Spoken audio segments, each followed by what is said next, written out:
The room was packed, the air thick with the muffled thrum of music and bursts of laughter that felt rehearsed. These company parties had never been my thing, but tonight carried a different weight. Something inside me churned, a gnawing unease I couldn't ignore. The hastily extended invitation, her distant expression as she left the house, and the evasive responses she'd been giving lately, all of it painted a picture I didn't want to face. Still, I found myself walking through the hall, my eyes darting around the dimly lit room where colored lights danced in every corner. And then I saw her. She was standing with her back to me, holding a glass of wine and laughing, a sound that once brought me joy but now sliced through me like a cruel blade. She was animated, gesturing as she spoke, and beside her stood a man. He leaned in, whispering something into her ear, and she touched his arm lightly. It was a casual gesture, but it reeked of intimacy. My stomach churned. I froze, unsure whether to march up to them and confront her or just slip away unnoticed and pretend this wasn't happening. As I struggled to decide, the room suddenly shifted. The lights dimmed, and all attention turned to the massive screen at the center of the hall. The MC announced a presentation, a year-end tribute to the team's accomplishments. But I couldn't focus on the words, my attention remained riveted to the corner where she stood. And then, the first image flickered on the screen. It started innocently enough, a video montage showcasing smiling faces and scenes of camaraderie. But then the tone shifted. There she was, her laughter filling the room, but it wasn't at work. It was footage of a private dinner, handheld and shaky, and it wasn't me sitting across from her. It was the man I'd just seen, the one who now haunted that corner of the room. He poured her wine, his hand brushing hers under the table, their shared smiles cutting deeper than any knife. The room was silent at first, stunned.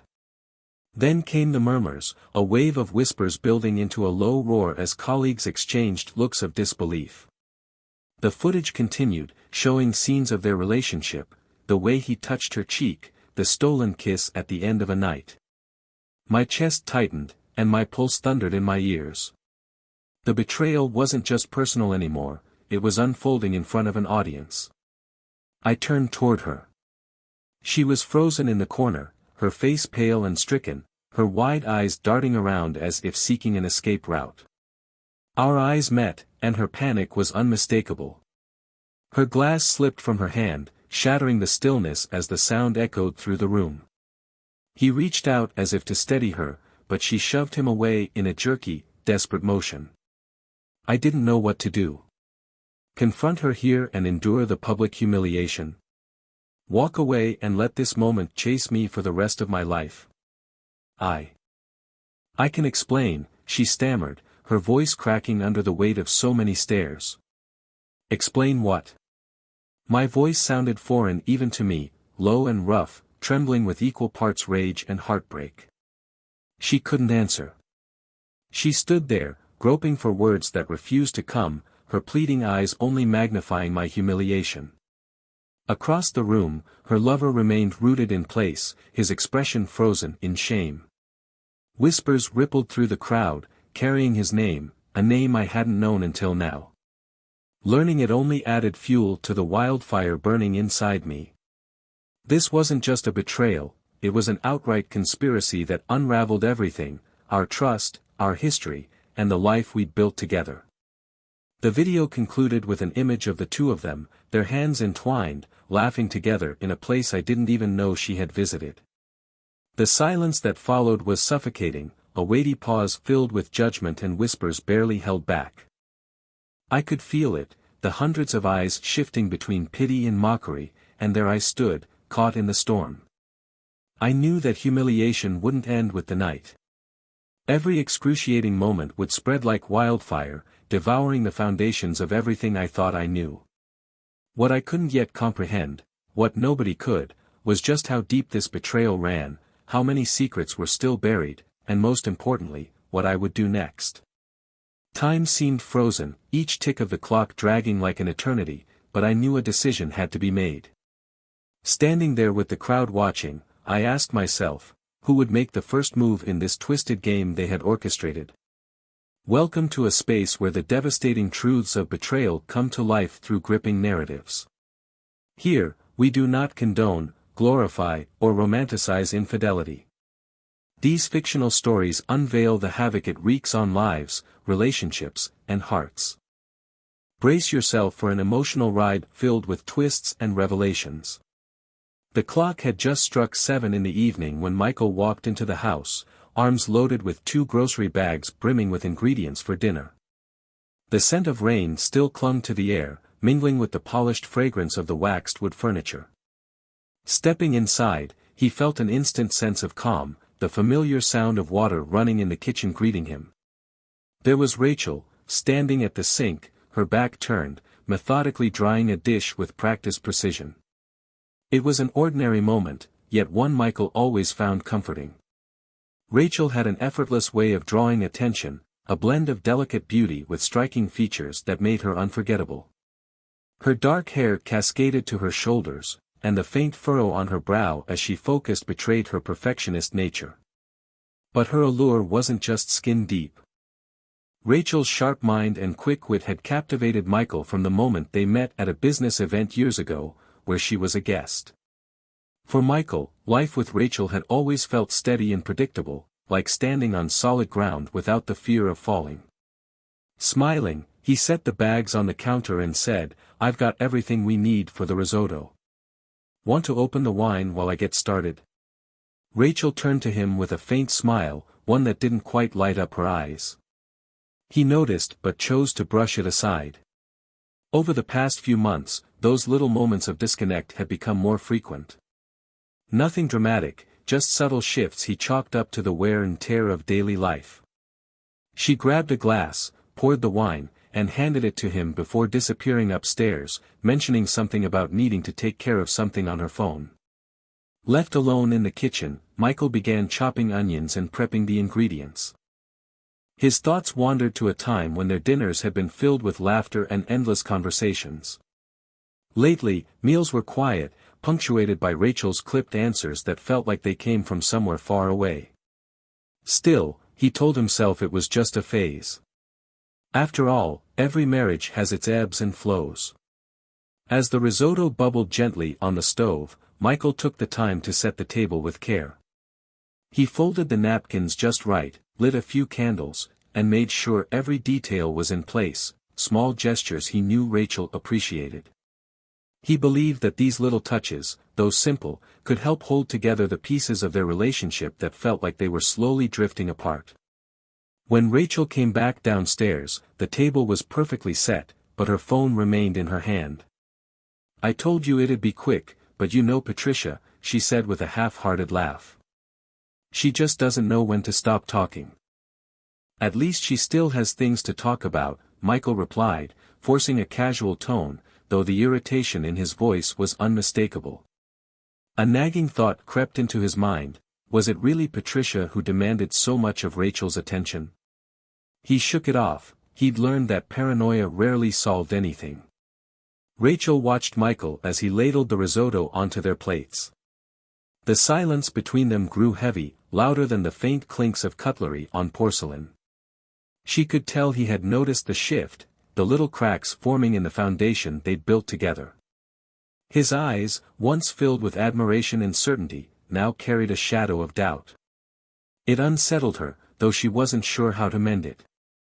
She appreciated the life they'd created, the spacious house with its sunlit rooms, the circle of mutual friends, the travel plans they often made but never followed through on. Yet there was a restless energy inside her, something that didn't quite fit in the life they shared. She didn't understand it herself, let alone know how to explain it to him. When Michael asked about her day, she offered vague answers. She talked about meetings and a new project she was leading. He nodded and listened, but she could feel it, he was waiting for something more.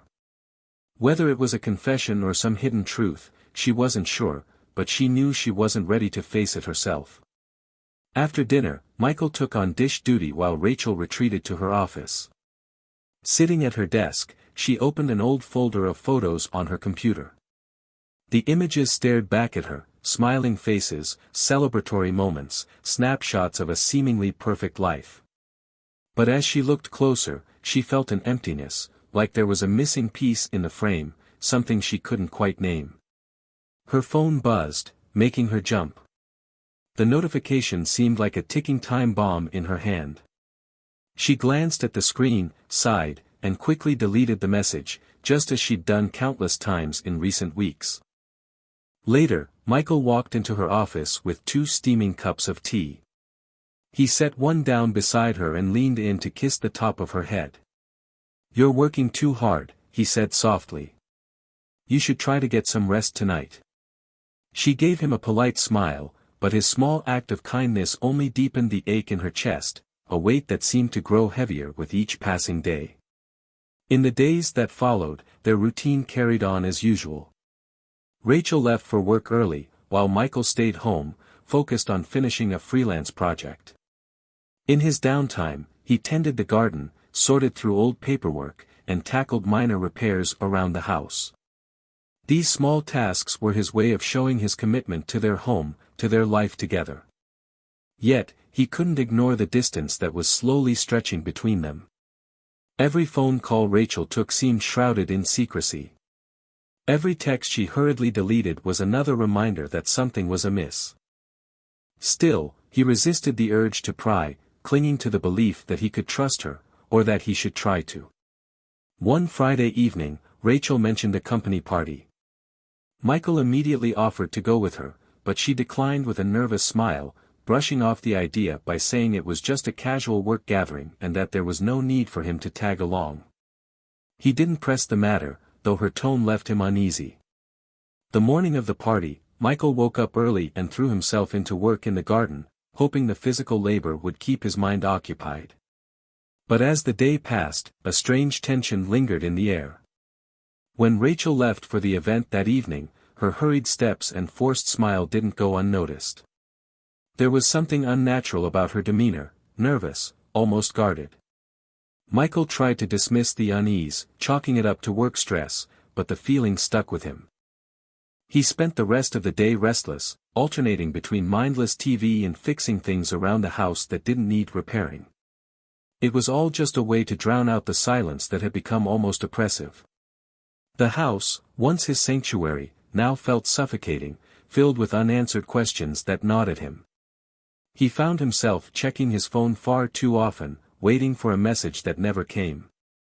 As evening settled in and Rachel's silence persisted, Michael found his hesitation giving way to a decision, though it formed slowly and reluctantly in his mind. Rachel, meanwhile, was immersed in a vastly different scene. The rented hall for the company party exuded opulence, its golden hues and shimmering lights teetering between tasteful elegance and indulgence. She moved through the space with the poise of someone accustomed to being noticed without drawing too much attention. Her black dress hugged her figure perfectly, and her understated earrings caught the light just enough to add a touch of sparkle. The air buzzed with music, laughter, and the clinking of glasses, a symphony of celebration. Outwardly, she seemed composed and confident, but inside, her thoughts raced. The nervousness she'd felt leaving home had settled into a gnawing tightness in her chest. Her eyes scanned the crowd, searching for someone, though she hadn't expected the first gaze to meet hers. A work colleague approached her with a glass of champagne, praising the success of the evening. Rachel replied with practiced smiles and polite nods, but her attention kept drifting elsewhere. Finally, she spotted him. He stood near the bar, glass in hand, surrounded by a small group. Even in the crowded room, his presence was magnetic. Their eyes met, and Rachel felt an unsettling mix of anxiety and anticipation. He smiled, a knowing smile that unsettled her, and began to make his way toward her. "I thought you weren't coming," he murmured as he leaned in close, his voice pitched just low enough for only her to hear. "I told you I'd be here, didn't I?" Rachel responded, her tone calm on the surface but carrying a tremor he didn't miss. He laughed softly, taking her hand for just a moment. The brief contact was laden with meaning, enough to make Rachel pull away quickly. She glanced around the room, her unease growing despite the lack of any immediate threat. The fear of being caught gnawed at her, making her question every choice that had led her here. Time felt sluggish, each tick of the hall clock dragging on endlessly. Meanwhile, Michael was already on his way. The decision to go to the party, despite not being invited, had come from a place he didn't fully understand. It wasn't simple jealousy but a deep, burning need to see for himself. To confirm what his intuition had been whispering. He didn't know what he would find, only that he had to know. He dressed quickly, grabbed his car keys, and drove in silence, his thoughts swirling like a storm. When he arrived, he parked discreetly and made his way inside. Some of the company's employees eyed him curiously, but no one stopped him. He recognized a few familiar faces, colleagues of Rachel who had once shared meals in their home. He nodded politely, keeping to the edges of the room, his eyes scanning the crowd. The room was expansive, its lighting pulsating in rhythm with the music. It didn't take long for Michael to spot her. Rachel stood in the center of the hall, engaged in a conversation with the same man Michael had seen in photos from past events. The man leaned in close, his body language too relaxed, too familiar. Rachel's laughter rang out, a sound Michael had always loved, now carrying a different tone. It sounded light and carefree, but to him, it carried a weight that hit like a blow to the chest. He couldn't move, his feet rooted to the spot as his hands clenched into tight fists. A torrent of emotions surged through him, anger, sadness, confusion. He couldn't tell which one would consume him first. Before he could decide whether to confront her, the room began to shift. The lights dimmed, and all eyes turned toward the big screen at the far end of the hall. Rachel froze, her face paling at the sound of a microphone being adjusted. The voice of the master of ceremonies rang out, cheerful and oblivious, announcing a special tribute. Rachel knew what to expect from the tribute, a montage of team videos, candid photos from the office, light-hearted moments meant to celebrate camaraderie. Yet, as the lights dimmed and the screen flickered to life, a gnawing dread gripped her chest. Something inside her screamed that this wasn't going to end well. Her eyes darted toward the man standing beside her. His uneasy expression mirrored her own apprehension. The presentation began innocuously enough, cheerful smiles, group hugs, and clips of shared accomplishments. Then the screen went black for a moment, and the room collectively held its breath as the next scene unfolded. A shaky, amateur video appeared, one Rachel instantly recognized. It was a dinner she could never forget, yet wished she could erase. There she was, laughing warmly at the man seated beside her. He poured her wine, their fingers brushing in an unmistakably intimate gesture. The footage continued, fragment by fragment, painting a story neither of them had intended to be told. Rachel's pulse quickened, her breathing heavy, as the video culminated in the two of them laughing together.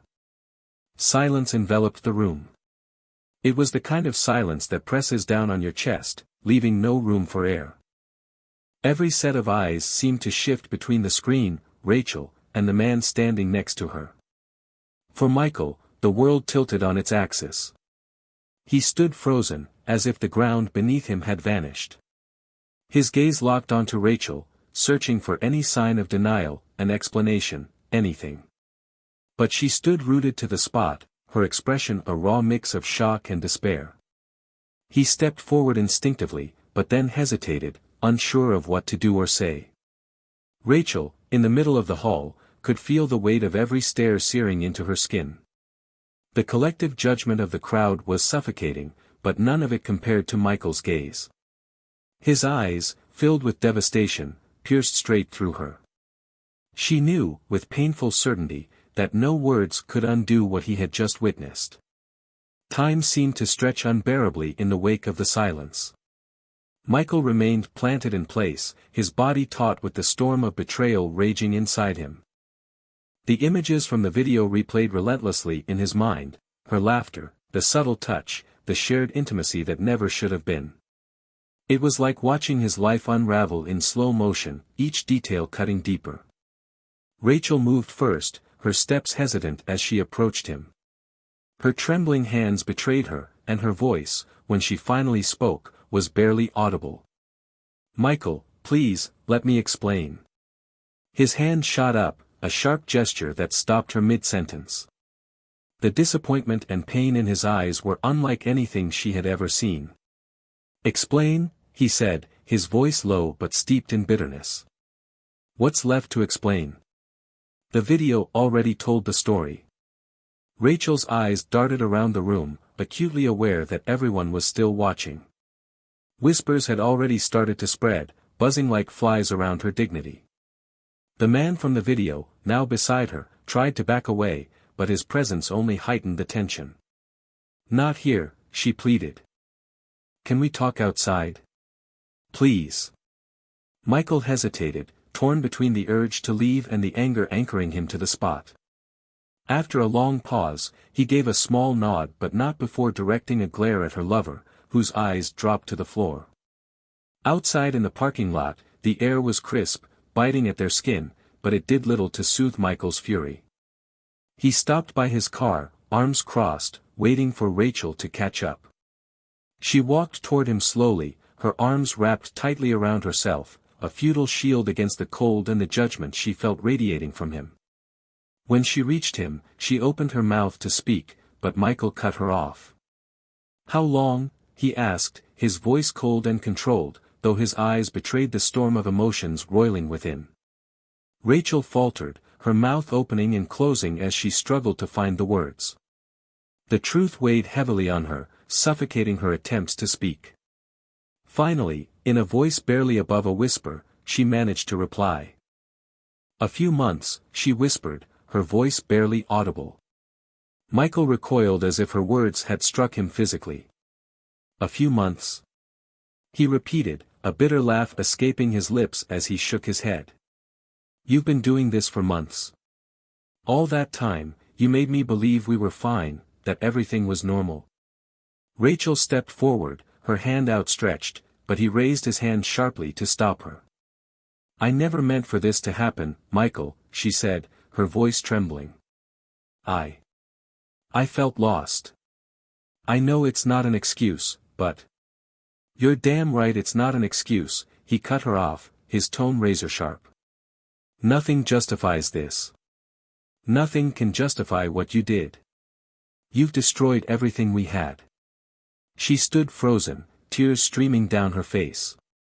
Words failed her, no apology or explanation seemed adequate. The silence between them grew heavier as Michael's fury simmered just beneath the surface. For a moment, he looked ready to unleash it all, but then something shifted. His shoulders sagged, and he exhaled deeply, trying to regain control. "What about him?" he finally asked, his voice calmer but still laced with pain. "Who is he to you?" Rachel hesitated, her lips trembling as she weighed her words. She knew she couldn't afford another lie. He's someone from work," she admitted quietly. "Just someone who was there when I felt vulnerable." Michael let out a dry, humorless laugh. "Vulnerable? That's your explanation? You were vulnerable?" His eyes bore into her, filled with anguish. "What about me, Rachel? Do you have any idea what this does to me? While I thought I was building something for us, you were tearing it apart behind my back." Rachel's gaze fell to the ground. She couldn't meet his eyes, not when his words cut so deeply and so justly. But Michael wasn't done. "And what else are you hiding?" he demanded, stepping closer. His voice dropped lower, carrying an intensity that made her heart pound. "Because I don't believe for a second that's the whole story." Her head snapped up at his words, and the flicker of fear in her eyes confirmed his suspicion. There was more. Her silence spoke louder than any confession could. "Say it, Rachel," he pressed, crossing his arms and waiting. She opened her mouth, but no words came out. The weight of her unspoken truth was too great. Michael's jaw tightened, and he took another step back, his expression shifting from anger to something more haunting, despair. "You've already destroyed our marriage, Rachel," he said softly, his voice cracking. "But it seems you're not done destroying me."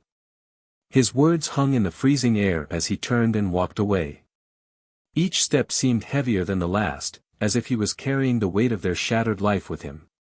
Rachel stood there, rooted to the spot, her tears streaming freely now.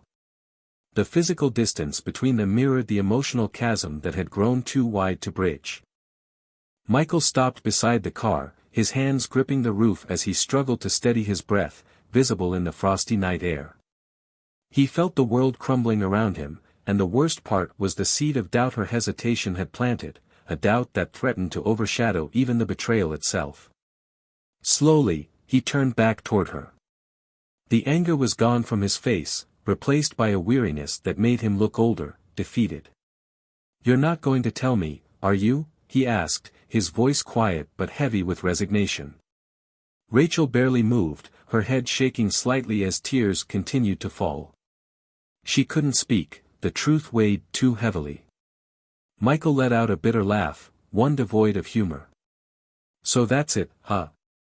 He looked up at the sky, as if searching for an answer in the void above. "You really have nothing more to say?" Rachel tried again to step closer, but he raised his hand once more, halting her in her tracks. "No," he said firmly. "Don't do that. Don't act like you care now. You had every chance to tell me the truth, Rachel. Every chance. And this." He gestured vaguely at the parking lot, the hall, the wreckage of their lives. "This is what you chose."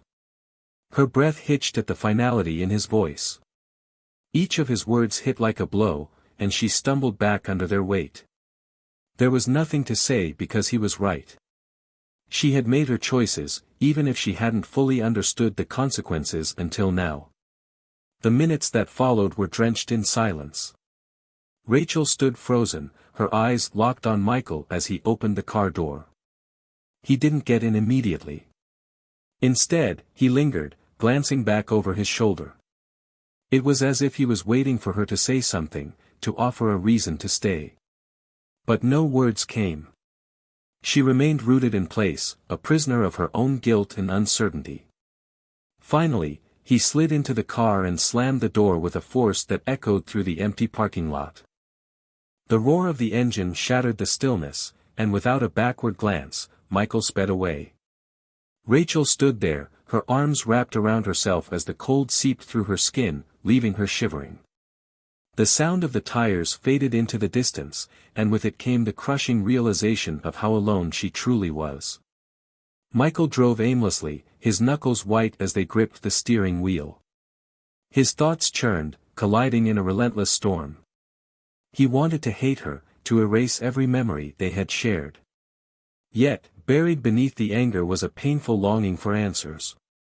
How could someone he had trusted so deeply have hidden so much from him? As the miles passed, the fiery anger in his chest began to cool, giving way to an ache that felt even worse. Sadness pierced through him, sharp and unrelenting. He eventually pulled into a deserted gas station and cut the engine. Resting his head against the steering wheel, he let the silence envelop him. Then a memory surfaced, vivid and unbidden. It was the morning of his birthday months ago. Rachel had prepared a special breakfast, her smile bright as she placed a steaming cup of coffee in front of him. Back then, it had seemed like any other loving gesture. Now, the memory felt tainted. Had her lover already been part of her life then? The question gnawed at him, threatening to poison every shared moment they had once cherished. Michael's eyes drifted to the phone lying on the passenger seat. A part of him craved connection, to call someone, to share the unbearable weight crushing his chest. But who could he call? He didn't want to burden friends or family with the raw chaos of his pain. Instead, he stared at the blank screen, lost in thought, until the silence was broken by the buzz of a new message. It was from Rachel. Just 3 words, "Please come back." Back at the parking lot, Rachel sat on the cold sidewalk, her arms wrapped tightly around her knees. She felt so small, like a shadow of herself, as if she had dissolved into the night. Sending Michael that message was her last, fragile attempt to salvage the wreckage. Yet she knew this was bigger than the betrayal. It was the result of years of buried dissatisfaction, of emotions left unspoken, of desires stifled under the guise of a perfect marriage. She loved him. Of that, she was certain. But her love felt hollow compared to the damage her choices had caused. The sound of approaching footsteps jolted her out of her thoughts. Looking up, she saw the man from the party coming toward her. His face was tense, his movements hesitant, as if he carried the same weight of the evening on his shoulders. "Rachel," he said, his voice urgent but quiet. "We need to talk." She stood slowly, crossing her arms in defense. "Not now." "I can't," she said, her voice strained. But he stepped closer, cutting her off. "It's not about us. It's about him." He gestured toward the road where Michael had disappeared. "He deserves to know the truth." Rachel stiffened, her spine tingling with fear. "No, he doesn't," she replied sharply, her voice firmer than she expected. "This isn't your business." "Not my business." His voice rose, though he tried to keep his tone steady. "Do you think you can keep this hidden forever? Do you think he won't find out? You have to tell him." Rachel looked away, unable to meet his eyes. The truth loomed over her, heavy and inescapable. She knew he was right. No matter what she did, the truth would come out. It was only a matter of time. Hours later, Michael returned home. The front door was unlocked, the living room lights still glowing. He stepped inside cautiously, as if the house had become foreign to him. In the dim light, Rachel sat on the sofa, her face pale and her eyes red from crying. Michael stopped in the middle of the room, his arms crossed over his chest. He stared at her, his expression unreadable. "Well?" he said, his voice low and tense, the question hanging in the air between them. "I read your message, and I came back," Michael said, his tone steady but devoid of the raw anger that had consumed him earlier. "Now, you're going to tell me everything, no more lies, no more half-truths." Rachel drew in a deep breath, steeling herself to speak. But as the seconds ticked by, no words came. The silence between them grew thick, suffocating, until Michael broke it again, his voice cutting through the tension like a sharp blade. "I'm waiting," he said, his eyes locked onto hers. Tears welled in Rachel's eyes, her exhaustion plain on her face. She could feel the walls she had built around her secrets crumbling. There were no more excuses to lean on, no more defenses to shield her. With a voice trembling under the weight of her guilt, she began. "It's not just about the betrayal, Michael," she said, her words faltering. "I know this is already more than you can handle, but," she paused, swallowing hard. Her instincts begged her to look away, but she forced herself to meet his gaze. "The man in the video, he's not just a lover. Her voice broke, and she hesitated. Michael took a step closer, his expression hardening. "Just say it, Rachel," he said, his voice low but firm. "Stop torturing me." She closed her eyes briefly, bracing herself, and then released the words in a rush. "He's someone I knew before we got married. Someone I loved before you." Michael didn't flinch. He stood still, his silence urging her to continue. He knew there was more, and his patience was razor-thin. Rachel's chest tightened as she prepared to reveal the rest. "When we started dating, I was already pregnant with him," she said, her voice cracking. "I never told you. I let you believe that you were the father." Michael's world came to a screeching halt. He stood frozen, the weight of her words crushing him. The betrayal he thought he understood now took on an entirely different shape, one he couldn't begin to process.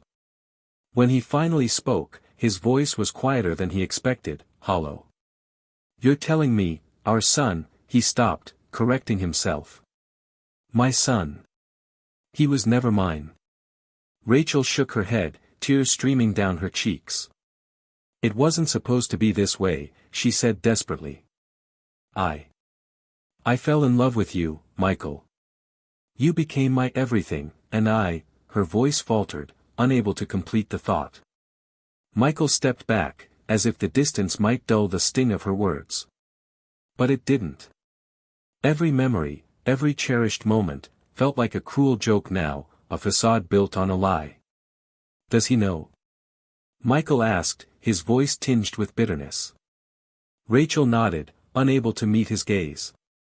"For how long?" he demanded, his voice growing sharper. She hesitated before answering. "A few months ago," she said. "He showed up at work, and that's when it all started." Michael's hands clenched into fists as a fresh wave of anger surged through him. But beneath the fury was a profound sadness, a grief that seemed to envelop his entire being. The foundation of his life, his family, his love, was gone, leaving only rubble behind. After a long pause, Michael spoke again, his voice laced with quiet devastation. "You've destroyed everything, Rachel. Everything." The days that followed brought an inevitability to their separation. Michael told Rachel to leave the house, and she complied without resistance. He insisted she tell their son the truth, a burden she had avoided for far too long. It was the least she could do to begin repairing the damage. Rachel carried her shame like a heavy chain. She withdrew from everything, including the man she had cheated with. Their relationship had no future, it was merely a painful reminder of her choices and their devastating consequences. Michael, on the other hand, resolved to rebuild his life. He quit his job, severing ties to the past, and moved to a new city where he could start fresh. He joined a support group for those who had suffered similar betrayals, finding solace in their shared experiences. For the first time, he allowed himself to speak openly about his pain, free from judgment.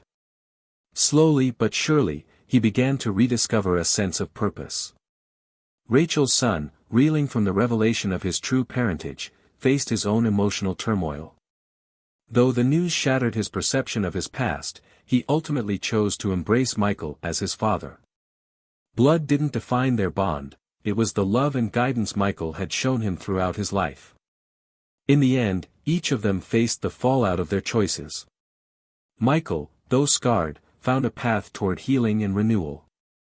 Rachel was left alone, burdened by the regret of a life shaped by lies and poor decisions. And their son, torn but resilient, chose to build his future on a foundation of honesty, the very thing that had been missing from his past. This story doesn't end with complete redemption or resolution, but with a stark truth: the lies we tell and the choices we make can destroy everything we hold dear, leaving behind lessons we can only learn too late.